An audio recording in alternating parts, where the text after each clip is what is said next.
One of the first things that you need to make sure you're doing when you create an IEP is to check on the Teams tab.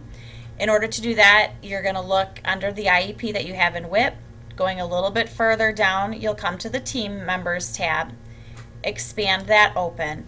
You might see that there are several different teams listed here. For example, in this one, there's a team that was created for the preschool years, and then there's a default team. You may delete any of those teams, but you must keep a default team, one that is listed as your default. In this case, I'm going to go ahead and just delete that preschool years team. The child that we're working on, in this case, we're going to assume is a second grader, so the preschool years team does not matter. We now are looking at our default team. Check always under the members not in the name table. Oftentimes a member may be left in there from previous years, and I'm going to click that open, and sure enough, this student who's now a second grader still has listed Miss Nicey, who is their preschool teacher. The problem with that is when we create an IEP invite or any of the forms, Miss Nicey is going to be listed on there, and as a second grader, this child doesn't have Miss Nicey anymore, so I'm going to delete that one. And the members not in the name table basically refers to people who are not in our system, so they're not on staff or they're not even parents of a student will actually be in our name table. We do have a person who will be attending the meeting for this child. There's a psychologist who's going to be attending, and so that person can be put right here. And once we type in their name, we would just save and close that up. And now we're ready to add other team members by dropping down this box. Any IEP teams that were created before are going to pull some information in. So when you open that up, you'll see who was on the team before. And in this case, Tom Helmers was listed as the LEA rep, and Tom is going to continue to be that LEA rep. So we'll just leave that. Sherry Hull was the speech therapist, but we're going to take her off since that student isn't going to have her anymore. And we're going to take off that classroom teacher.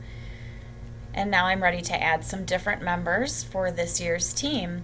In adding members, you want to make sure that you have the general education teacher. So in this case, we are going to assign Adam Wirt as the teacher. When you select a teacher, it should list their title and their email address. If it does not, you're going to want to talk to your building secretary to get that added. They need to make sure people are listed in Skyward.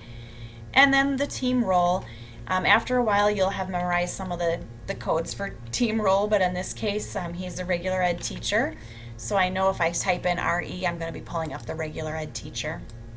And over here, you want to save and add next so that you can just continue on with the next box. In addition to a general ed teacher, we also need to make sure that we have a special education teacher.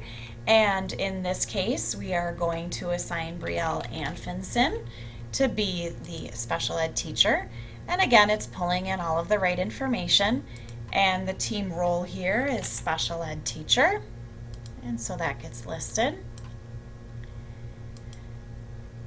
And then we also need to have the parents listed. And we have,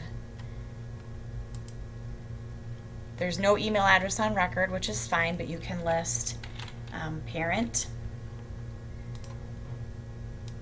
And then save and close on that. And once it updates here, you'll see all of those people listed. And that's how you add a team.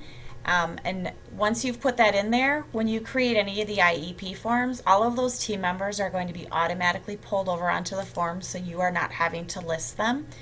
So if I add that I3, that cover sheet, I scroll down to the participants, all of them are listed there along with their title.